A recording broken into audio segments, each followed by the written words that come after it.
My name is Lauren Mitchell. I'm 34, a paralegal living in Savannah, Georgia. My flaw? I'm too trusting. I've always believed family means protection, not betrayal. That belief was shattered in a single moment. At the reading of my father's will, I sat smiling, expecting fairness, only to hear I'd been left with nothing. Well, my brother got it all.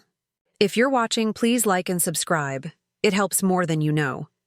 Has family ever blindsided you like this? Tell me in the comments where you're watching from, and if you've ever had to fight for what should have been yours. The lawyer's office smelled like dust and lemon polish, books lining the walls like silent judges. My brother, Daniel, sat across from me, tapping his pen against the armrest like he was waiting to collect a prize he already knew was his. Mom dabbed her eyes with a tissue, though I noticed there were no tears. When the lawyer cleared his throat and began reading, I felt a swell of bittersweet pride. Dad had been a builder, literally. He poured his life into Mitchell Construction, and I thought he'd divide things fairly. After all, I'd been the one by his hospital bed at 2 a.m., the one handling his meds, making sure he was comfortable in his final months. But then the lawyer's words cut through the air like a knife. To my beloved son, Daniel, I leave the family business, the house, and all associated assets. I froze, waiting for my name. To my daughter, Lauren. The lawyer hesitated, clearing his throat. I leave my love and my hope that she finds her own way. That was it. The air left my lungs. Daniel smirked, tapping his pen twice like punctuation. Mom adjusted her pearl necklace, avoiding my eyes. And me? I sat there, a woman who thought she knew her family, realizing in one cruel moment that I had nothing. People say Savannah is a city built on charm. Cobblestone streets, moss-draped oaks, front porches where neighbors wave like family. But my childhood home didn't always feel that way. I grew up in a 2-story colonial on the edge of town. White shutters, a wraparound porch, and the smell of sawdust always hanging in the air because Dad ran his construction company out of the garage. Our family looked picture-perfect from the outside. But inside? There were cracks in the foundation long before the will was ever read.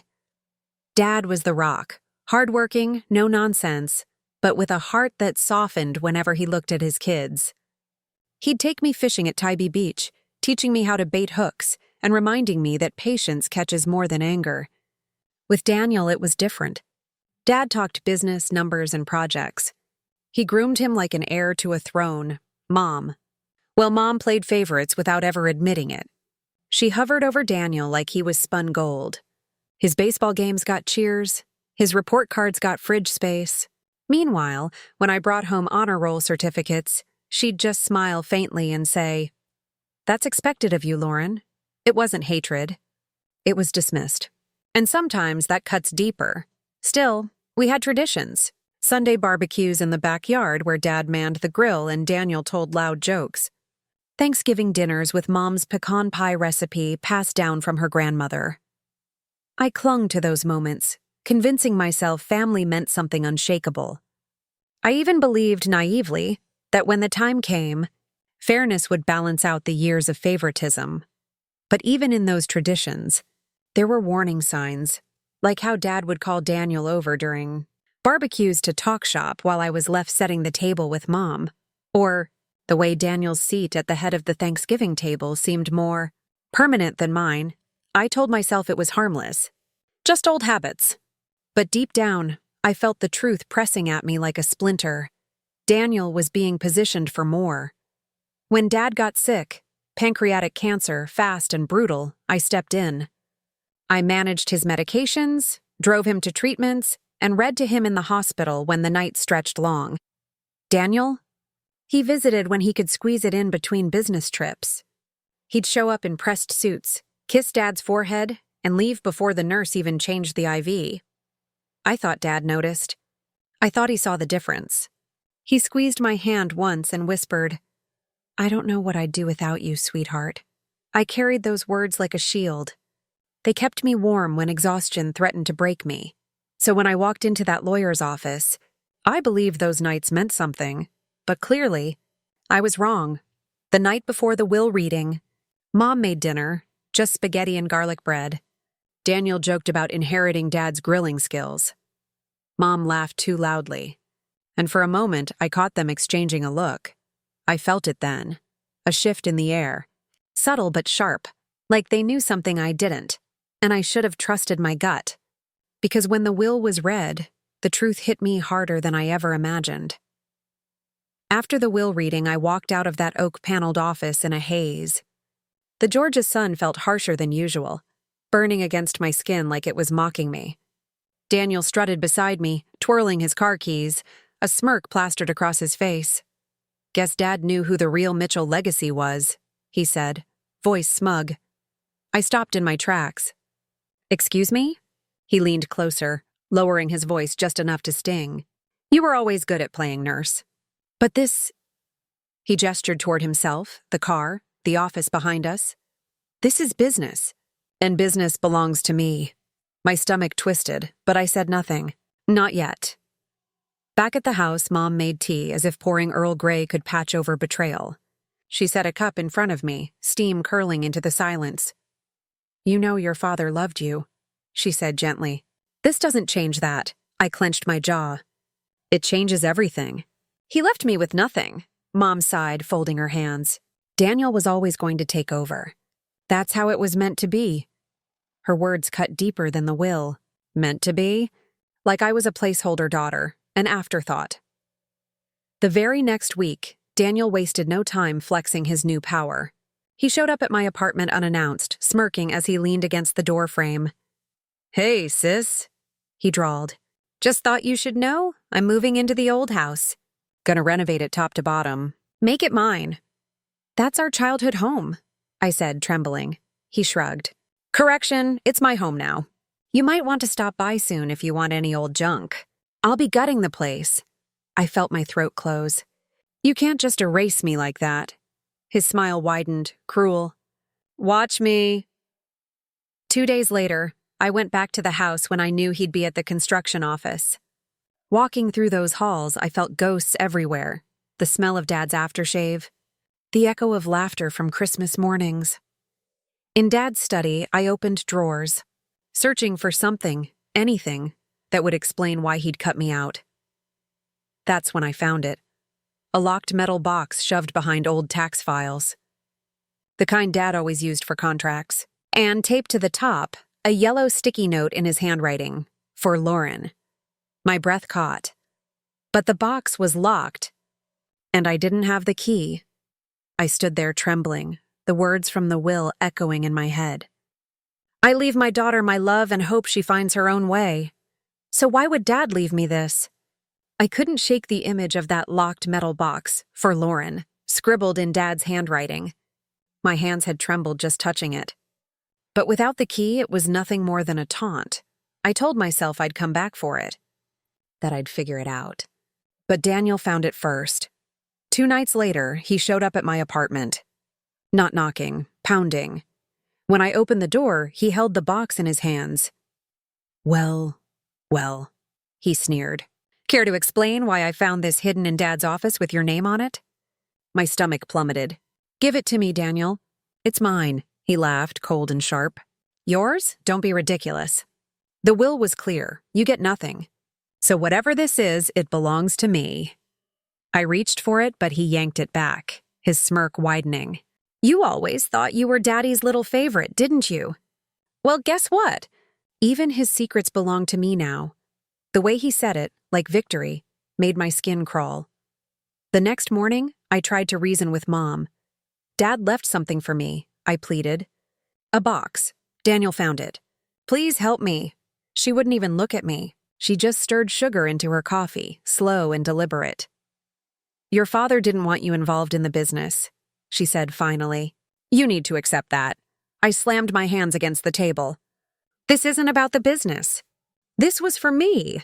Her eyes flicked up cold as steel. "If it were truly for you, it would have been in the will. Daniel's the rightful heir. Don't make this harder than it already is." Her words landed like stones. For years, I had believed she was just blind to her favoritism. But in that moment, I realized she was complicit. A week later, Daniel threw a party at the family house, our house. He invited neighbors, business partners, and even family friends. I wasn't invited, but I drove past anyway, unable to stop myself. Through the windows, I saw people laughing in the dining room, champagne flutes raised. And there was Daniel, standing where Dad once stood at Thanksgiving, bragging loudly. This company is mine now. The house, the assets. Dad knew I was the only one capable. Lauren! She was never built for this, laughter followed. A cruel, echoing chorus that stabbed into me from the sidewalk. I drove home in silence, my hands shaking against the wheel, shame burning so hot it felt like fire under my skin. The next morning, I found an envelope slid under my door. Inside was a single photo, Dad's metal box. Smashed open, the contents were gone. On the back, scrawled in Daniel's handwriting, "Even Dad's last gift belongs to me now." I sank to the floor, the room spinning. That was it. The lowest moment. He had erased me, my inheritance, my father's last words, my place in this family. But even in the pit of that collapse, something inside me whispered, "I won't stay broken." Grief is heavy. But betrayal? Betrayal is suffocating. For days, I barely left my apartment. I went through the motions, work, eat, sleep. But everything felt hollow. My father's last words to me, whatever they had been, were stolen. Not by a stranger, by my own brother. I stopped answering calls. Friends texted, coworkers knocked on my office door, but I couldn't bring myself to face anyone. Nights were the worst. I lay awake replaying Daniel's smirk, Mom's cold dismissal, the sound of laughter spilling from the windows of my childhood home. It was like the whole world had decided I didn't matter. I whispered to the dark, voice shaking, "Dad, why? Why did you leave me nothing?" No answer came, just silence. One night, I poured myself too much wine and scrolled through Daniel's new social media posts.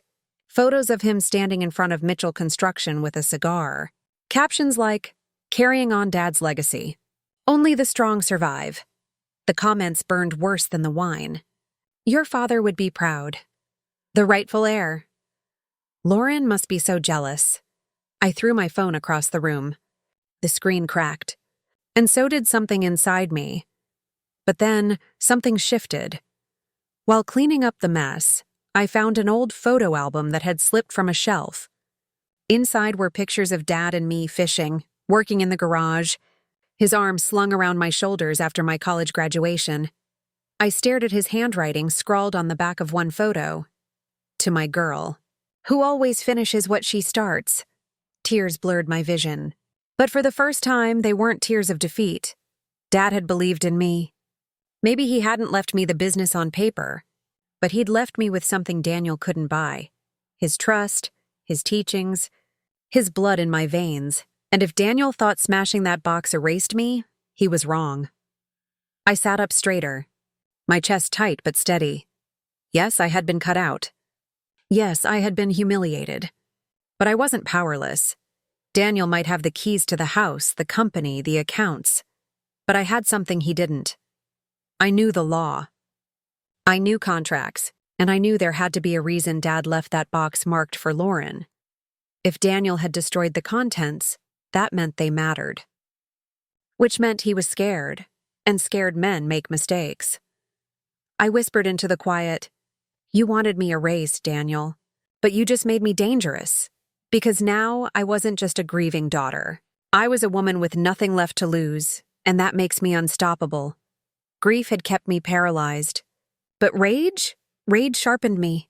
And once I let that spark catch, it turned into a fire I couldn't put out. Daniel thought he had the advantage.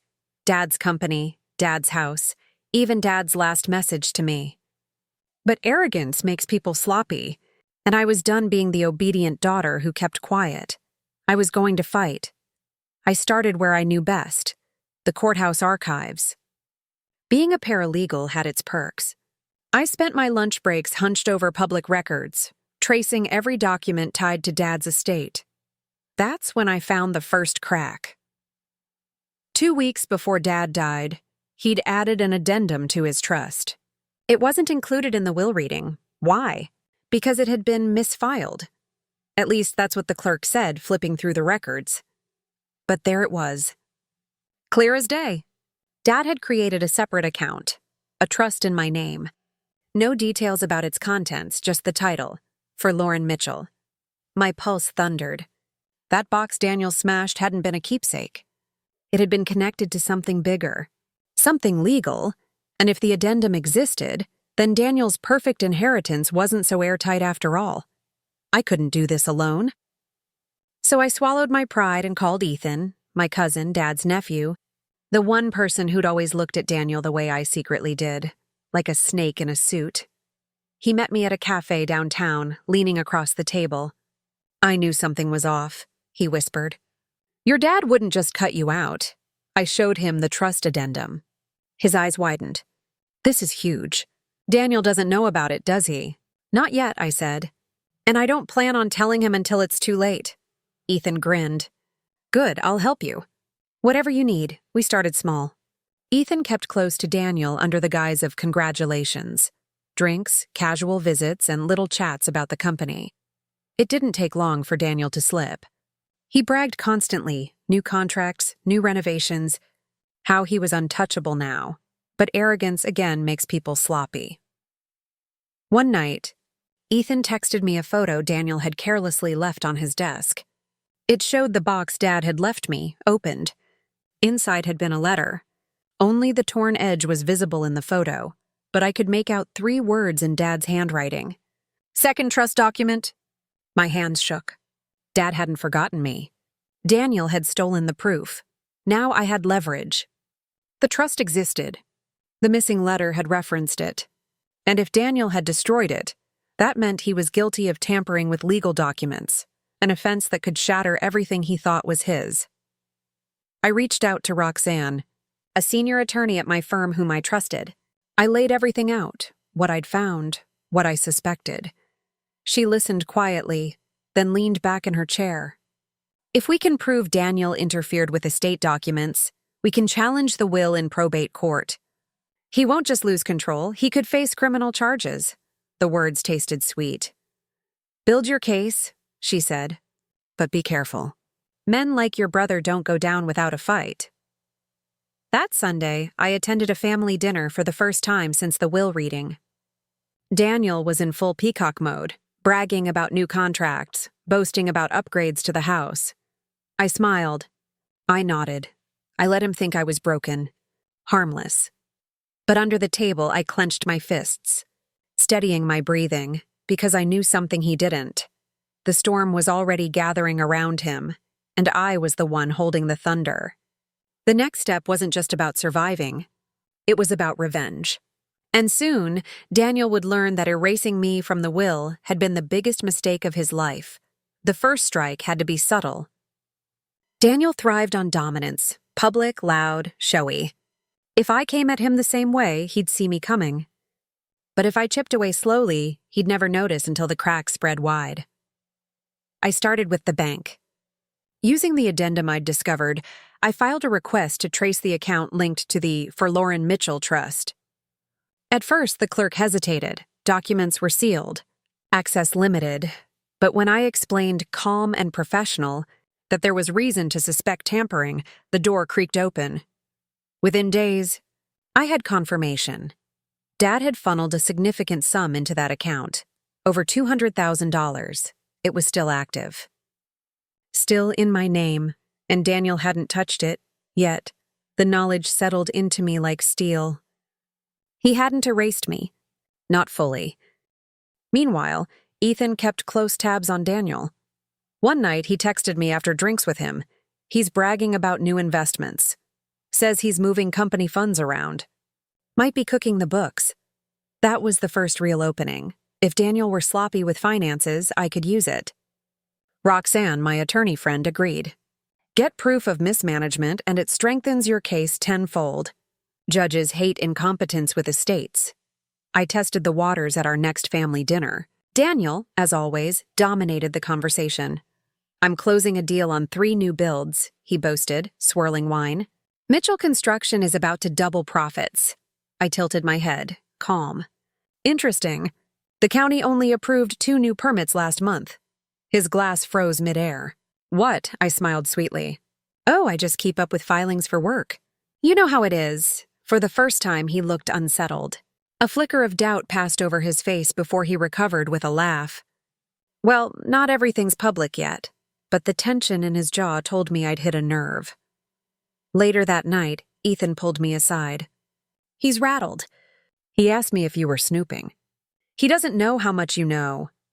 I felt something bloom in my chest I hadn't felt in weeks. Confidence. It wasn't a victory. Not yet, but it was a dent. A wobble in the pedestal he thought he stood on. And for the first time since the will reading, I realized he wasn't untouchable. I lay awake that night, staring at the ceiling, thinking of Dad's words scrawled on that photo. To my girl, who always finishes what she starts. I whispered into the quiet, voice steady now. I'm not finished. Dad? Not even close, because this wasn't just about money anymore. This was about dignity, about truth, about proving I wasn't the daughter you could erase. Daniel had his first taste of doubt, but soon he'd choke on it. Because my next move wouldn't just rattle him, it would shake his empire from the ground up. I knew Daniel expected me to sulk forever, maybe beg him for scraps.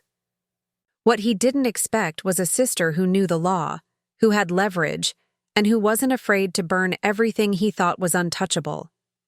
This wasn't just payback. This was the reckoning. With Roxanne's help, we filed a motion in probate court. The petition accused Daniel of tampering with estate documents and mismanaging company funds. Attached were the trust addendum in my name, the banking trail confirming my account, and sworn statements from Ethan about Daniel's arrogance and admissions. When the summons hit his desk, Daniel stormed into my apartment the next evening. Red-faced and furious. You think you can drag me into court? He snarled. I own everything. I stood tall. Correction, you stole everything. And now a judge gets to decide what's yours. And what never was. His laugh was bitter, but I saw it, the flicker of fear in his eyes. Court hearings in Savannah aren't glamorous, but they're public. And the day of Daniel's first appearance, the gallery was packed with neighbors, former employees, and business partners. Roxanne laid it out clean. The addendum, the missing letter, the financial inconsistencies Ethan and I had dug up. Then she dropped the hammer, bank statements showing Daniel had diverted company funds into his personal account. The judge's face tightened. Murmurs rippled through the gallery. Daniel tried to bluster his way out, claiming it was operating expenses. But the paper trail was clear. He was caught. Mom sat stiff in the front row, pearls trembling at her throat. She glared at me, whispering, "How could you do this to your brother?" I whispered back, steady. He did this to himself. Dad's absence felt heavy in that courtroom. But I imagined him there, arms crossed, jaw set, proud that I wasn't backing down. By the end of the hearing, the judge issued a temporary freeze on all Mitchell construction assets pending a full audit. Daniel was stripped of decision-making authority until the review was complete, and then the judge turned to me. Miss Mitchell, the trust in your name appears valid. You are entitled to its protections and distributions. We will hear arguments for your claim to estate assets in the next session. My chest tightened. It wasn't a final victory, but it was recognition, legitimacy, a seat at the table that Daniel had tried to bar me from. Outside the courthouse, reporters swarmed. Cameras flashed. Neighbors whispered. For years, Daniel had strutted around as the golden son, the heir, the legacy. Now, he was the man under investigation. The brother who stole from his own family. I caught Ethan's grin in the crowd. He mouthed, "You did it." And for the first time, I believed it. But winning in court was just the beginning. Because taking away Daniel's empire wasn't enough, I wanted him to feel what I had felt. Erased, humiliated, powerless, and the perfect opportunity was already on its way. The court freeze hit Daniel like a wrecking ball. Overnight, his swagger vanished. The man who once bragged in bars about doubling profits couldn't sign a single check without the auditor's approval. and the town noticed. Mitchell Construction had always been our family's pride. Neighbors hired us, businesses trusted us, and everyone knew the Mitchell name. But as news of the court case spread, whispers turned sharp. At the grocery store, I overheard a contractor mutter, "Guess Daniel wasn't as golden as we thought." At church, a woman patted my hand and said softly, "Your father would be proud you're standing up for yourself." It was bittersweet, acceptance I'd craved for years, but only after being stripped raw. Mom barely spoke to me. When she did, her words were daggers. "You embarrassed this family," she hissed one night on the phone, dragging Daniel into court like some criminal. I held the phone tight, my voice steady. "He is a criminal, Mom. He stole from Dad's company." "He stole from me." She didn't answer, just hung up. The silence between us grew heavier than words. Meanwhile, Daniel's arrogance curdled into desperation.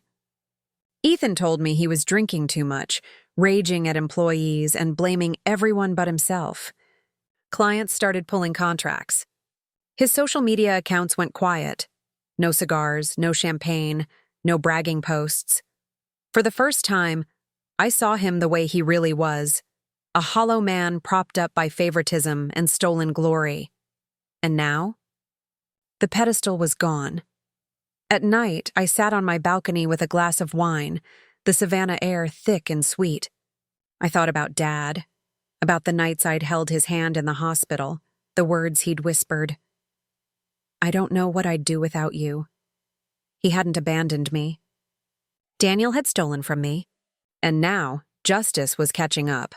But I also knew something else. Revenge has a price. I'd lost my mother's love, or maybe I'd just finally seen it for what it always was, conditional.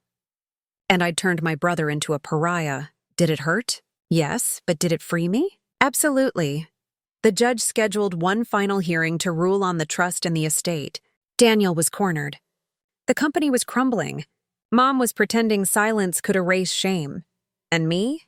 I felt something I hadn't in months. Control. That last hearing would decide everything. Ownership, legacy, closure. And I was ready to walk into that courtroom not as the erased daughter, but as the heir Dad had always intended me to be. The final hearing felt less like a courtroom and more like a battlefield. The oak-paneled walls, the shuffle of papers, the hushed whispers, all of it building toward one truth. This was the day my father's legacy would finally be set right. The judge entered, expression unreadable. After reviewing the audit, the trust documents, and Daniel's financial mismanagement, she spoke the words that changed everything. Mitchell Construction will be placed under joint management between the estate and its rightful beneficiaries. The trust marked for Lauren Mitchell is hereby recognized and awarded to its intended recipient. Evidence of tampering by Daniel Mitchell will be referred for further investigation. My breath caught. It wasn't just money. It wasn't just paperwork. It was recognition. Proof that Dad hadn't forgotten me, hadn't dismissed me. Across the room, Daniel slumped in his chair, pale, his empire crumbling. Afterward, Mom refused to look at me. She gathered her purse, pearls trembling at her throat, and left without a word. But Dad's absence didn't feel as sharp that day. Because for the first time, I felt like he was with me. In the ink of the documents, in the justice served, in the echo of his words. To my girl, who always finishes what she starts. And I had finished it. Walking out of that courthouse, Savannah's air smelled sweeter. The moss-draped oaks swayed like they'd been waiting for me to lift my head again. I wasn't just the daughter who got nothing. I was the woman who fought back, who refused to stay broken, who turned betrayal into power. Daniel had tried to erase me. Instead, he erased himself. If there's one thing I've learned, it's this. Silence protects no one. Family doesn't excuse betrayal. And sometimes, the greatest act of love, for yourself, for the memory of those who believed in you, is to stand up and say, enough, because I may have been written out of the will. But I wrote myself back into the story. If this story touched you, please like and subscribe. It helps more than you know. Tell me, if someone you loved betrayed you for money, would you fight for justice or walk away forever? I'd love to hear your thoughts in the comments and where you're watching from.